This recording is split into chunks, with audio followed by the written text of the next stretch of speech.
O rito propriamente dito é bastante simples, né? Está no artigo 382. Portanto, diz lá que na petição o requerente, vejam que toma até o cuidado de não chamar nem de autor, né? Quer dizer, é o requerente. Porque não há propriamente uma lide e a nomenclatura autor e réu tem muito a ver com o litígio, com contenciosidade.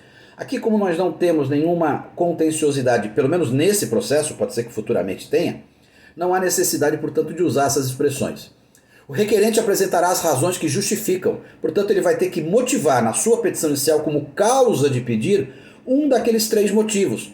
Ou o risco de que a prova não possa mais ser realizada futuramente, ou seja, muito difícil, a possibilidade de que ela sirva a uma composição entre as partes, ou a possibilidade de que com esse conhecimento eu possa manejar uma ação futura ou possa até evitar uma ação que não deveria ter sido, que não será proposta diante desse novo quadro.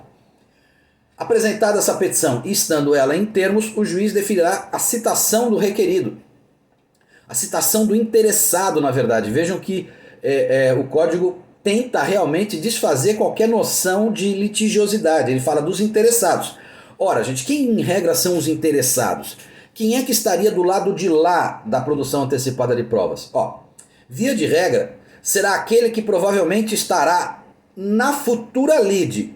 Ou seja, se eu quero produzir uma prova antecipadamente para eu ajuizar uma ação futura, na minha produção de provas deverá ser citado aquele cara que nesta futura ação será o réu. Se eu quero produzir antecipadamente uma prova como defesa minha numa futura ação em que eu seja réu, o interessado nesta produção de prova será o futuro autor daquela ação. Portanto, a regra é que a gente tenha na composição desta ação, de um lado como requerente e de outro lado como interessados, aquelas figuras que eventualmente estarão a litigar nesta ação futura. Na verdade, a posição desse interessado é meramente de acompanhar a perícia, de acompanhar a produção antecipada de provas. Porque não haverá nenhuma discussão de valor sobre essa prova. Não se discutirá a valoração dos fatos. Inclusive, o juiz desta produção antecipada de provas não vai valorar nada. Ele vai realizar uma prova e entregar a prova pronta para que ela seja usada futuramente. É no processo futuro que o juiz daquele processo futuro, onde a lide será julgada, é que valorará a prova. E, aliás, ele não é nem obrigado a admitir a produção antecipada de provas como prova. Ele pode determinar a realização de uma nova prova. Portanto, essa produção antecipada de provas não tem sequer a confirmação de que ela será admitida pelo juízo futuro.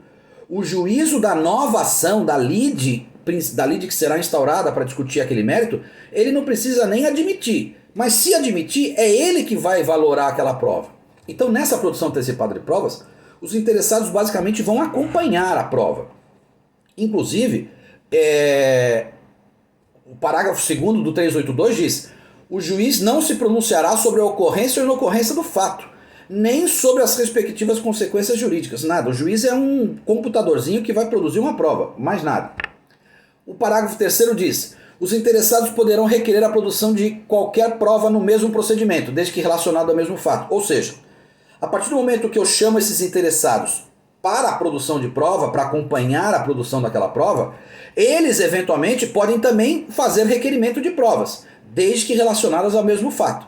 Então eles vão poder atuar. Por exemplo, se for uma produção antecipada de prova na forma pericial, esses interessados vão poder apresentar quesitos, assistente técnico, porque eles vão participar ativamente dessa prova.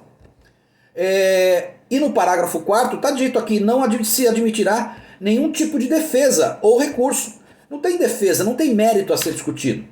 E só cabe um recurso, justamente contra a decisão que indefere total ou parcialmente a própria produção de prova.